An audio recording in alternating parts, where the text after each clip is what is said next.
ako. Ito honestly, from the bottom of my heart, I'm really happy na hindi po napasama ang ating Pangulo. I'm really happy that he is well, alive, and kicking. Para maharap niya ang lahat ng akusasyon ng taong bayan sa kanya. Lahat ng kalokohan na nangyari sa Pilipinas ay sagutin niya dapat. Ayokong tatakasan niya to. Ayokong matakasan niya. Sigurado ako kahit si BP Sara Duterte, sasabihin wag muna siyang ma-OD. O wag muna siyang kunin ni Satanas. Dapat talagang panagutan niya lahat ng kasalanang ginawa niya sa bayan na ito. Yan ang gusto kong mangyari. Ha? Kaya nga ito buti nga nagkaroon ng impeachment Ito, ikatlong impeachment pero naku po napakatarantado talaga ng Kamara. Hindi tinanggap yung walang kwentang impeachment na 15 pages na di umano allegedly sabi ni Erice at sabi ng News 5 na ito daw abogado na nagsampa ng unang impeachment ay abogado daw ni First Lady. Okay? Sabi ni Erice yan. Ha? At yung yung congressman na para nag-endorse ay isa namang daw kaalyado din ni Marcos. So sinasabi nga yung first impeachment di umano ay basura. Di ba? Ngayon, may sumunod, may second and third. Di ba? I think yung second doon sa Makabayan Block Yung third, etong wag na natin pag-usapan yung sa Makabayan Bank. Mga walang kwenta yung mga yan. Mga salot sa lipunan yan. Etong pag-usapan natin yung ikatlo. Kasi hindi tinanggap. Namimili. Yung sa Makabayan Block, hindi rin tinanggap. Ang talagang tinanggap lang yung una. Gago! Kaninang umaga, nagkaroon kami ng pag-uusap ng mga kasama sa Makabayan Block na banggit na sa amin na opisyal na hindi tinanggap yung kanilang impeachment complaint.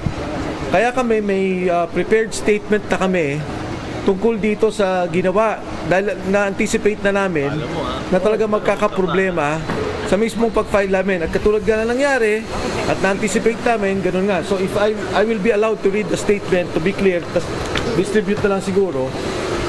The refusal of the Office of the Secretary General of the House of Representatives to accept the impeachment complaint is a clear violation of both the rules of the House and the 1987 Philippine Constitution. Under the Constitution, the House of Representatives has the sole power to initiate impeachment proceedings. The rules of the House explicitly provide a ministerial duty for the Office of the Secretary General to receive and record impeachment complaints that are duly filed. There is no discretion given to the Secretary General to reject, screen, delay, or block such filings. By refusing to accept the complaint, the office effectively usurps the constitutional authority of the House itself and denies the Filipino people their only lawful mechanism to raise grievances against a sitting president. If I may repeat that, by refusing, it denies the Filipino people their only lawful mechanism to raise grievances against a sitting president. Impeachment is not a political favor.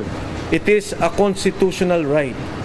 It is the only formal process through which citizens, through their representatives, can seek accountability from the highest official. Alam mo, seryoso to This is a serious matter. Kasi tama This is the only legal way to remove a president by the people. Di ba? Through impeachment.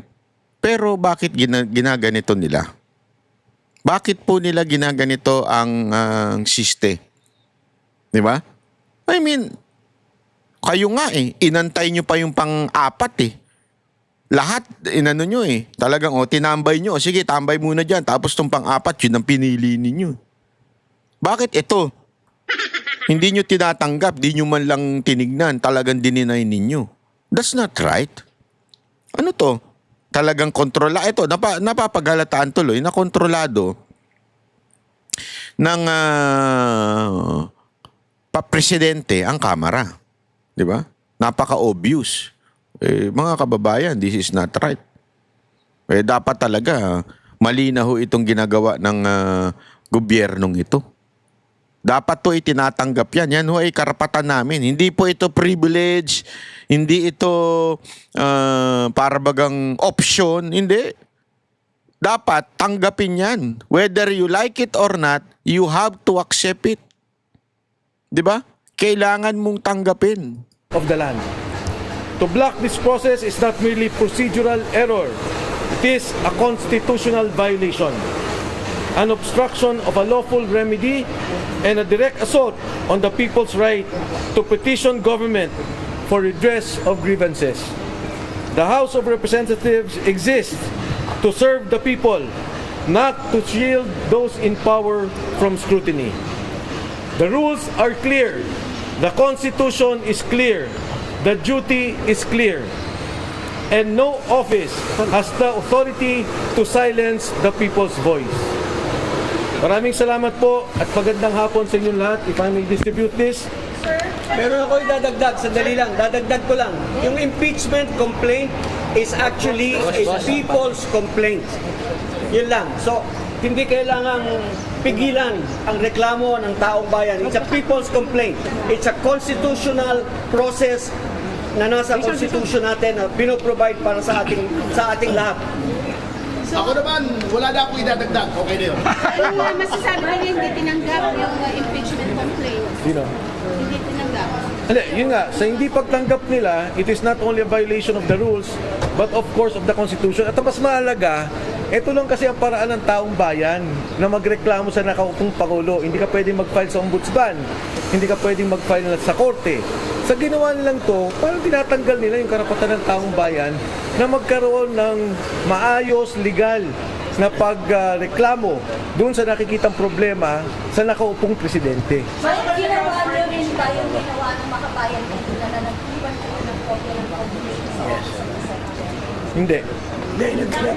Nag-iwan ba tayo? Okay. Nag-iwan kami. Hindi na tinanggap.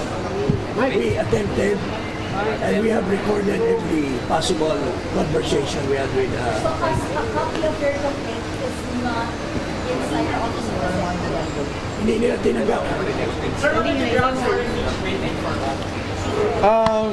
We will be discussing this at another time. Ang tingin namin, ang dapat natin pag-usapan ngayon, yung mismong, kasi yung sa maraming pagkakataon sa Korte Suprema, may desisyon na about impeachment complaints. In fact, the recent decision was on the Vice President. At mabigat tong hindi pagtanggap, hindi namin maintindihan kasi hindi naman si Secretary General Cheloy ang sinasabi ng Saligang Batas. Ang sinasabi ng Saligang Batas, yung opisina. Dapat i-receive nila yun. Ayun, malinaw yan. Kasi Supreme Court nagsabi, di ba? Kasi nga ginawa ng inantay yung pang-apat na impeachment complaint. Di ba? Remember? Inantay.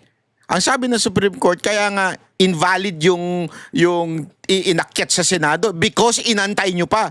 Dapat agad-agad kasi yun na sinabi ng batas, agad-agad i-transmit. Pag natanggap, transmit, hindi antay. Dito pa lang, hindi na tinanggap. Anong ibig sabihin? Alam mo, dapat talaga tumakbo sa Supreme Court itong mga matitikas na abogado na to, lalo na dito kay, syempre to si Atty. Topacio. Oy, congratulations Atty. Topacio ikaw ay formal nang nanumpa sa PDP. Tatakbo ka bang senador? Baka mag-away kay ni Lacson. At ito syempre, ito si Mike Defensor, idol din natin yan. Idol din natin yan.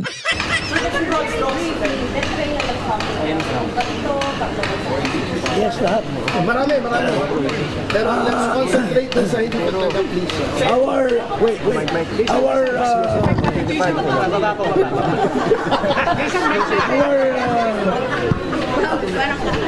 Kasi ako pause eh. Our impeachment complaint encompasses almost all the grounds except for treason and bribery, I guess. But culpable violation of the Constitution, betrayal of public trust, graft and corruption, high crimes. These are all embodied in our complaint against Marcos Jr. Ano yung offenses, sir? Offenses. Ano yun? Sa ngayon, we will call for a press conference tomorrow Press con kami para i-discuss yung details, pero sa ngayon yun yung statement namin, ang hindi pagtanggap nito. Ha? Pati yung endorser, kasi may endorser kami nandito. Pero siyempre, tatlo. Siyempre, nung nakita namin, nung na-inform kami ng Makabayan Black, and may mga kasama tayo sa Committee on Rules dun sa nangyari, medyo nagulat na kami. In fact, nakita nyo naman, mali-malita yung dala namin. Pero kung ganito yung mangyari, napakapangit naman. Hindi maganda. Sigurado kami, yung first impeachment complaint is a scam complaint. At yung Makabayan Black, genuine complaint yun. Sinusuportahan din namin yun. Yung complaint namin is a genuine complaint, full of evidences, dapat tinanggap ng Kongreso. Babalik pa kayo dito sa Manila? Hindi kami babalik. Sorry, bakit ayaw Huwag ka muna mag-conclude. More or less tatlo. Ayaw ni Jing ako mag-conclude. Pero pag-isipan pa namin. Pero as of now, dapat it should have been accepted, period. Tama. No, they're not. No, they're not. Sir, ilan ang complainants at sino-sino? For the record. Ang mga complainants... Oh, yes, please. Lipat lang muna. Wait lang. Ay! Tanggulo nyo ah!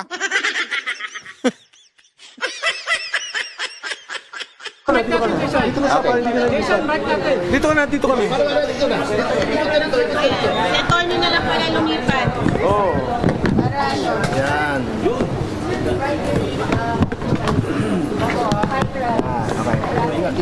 The complainants in this case entitled in the matter of the impeachment of Ferdinand R. Marcos Jr., President of the Republic of the Philippines, Manuelito de los Reyes Luna, yours truly, Jacinto B. Paras, Ferdinand S. Topacio, Michael T. Defensor, Harold Respicio, Mary Catherine Diaz Binag, and Virgilio R. Hoy, Mary! Mary pala pangalan mo ah!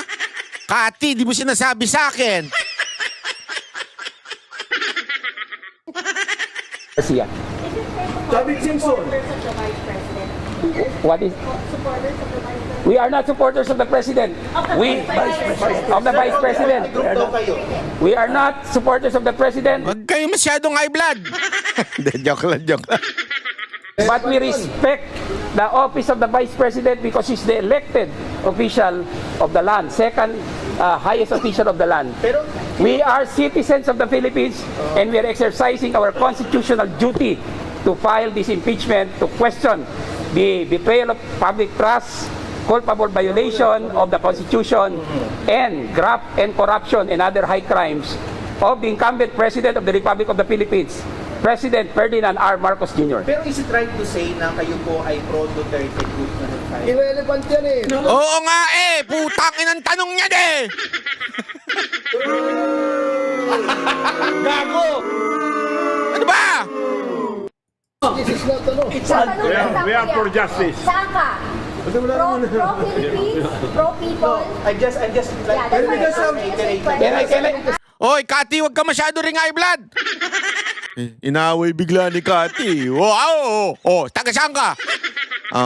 Pag sumagot siya ng taga Davao, tut tut turut tut tut tut tut turut tut tut tut. Can I just answer that? This is a people's complaint. This is a people's complaint. Wala. This is a complaint of the people of the Republic of the Philippines. Excuse us. Sorry. Tomorrow we will have That's all. press con. The ribbon. Attorney Topacio, can you explain the ribbon? Dapat ang pinagsalita nyo si Governor Chavit Singson eh. Para hindi high blood. Si Gob, nung na-interview namin si Gob relax na relax eh. Pag tinanong namin, ano ba ang gusto nyo mangyari? Basta bumaba si Marcos. Ganon eh, galit na pero relax pa.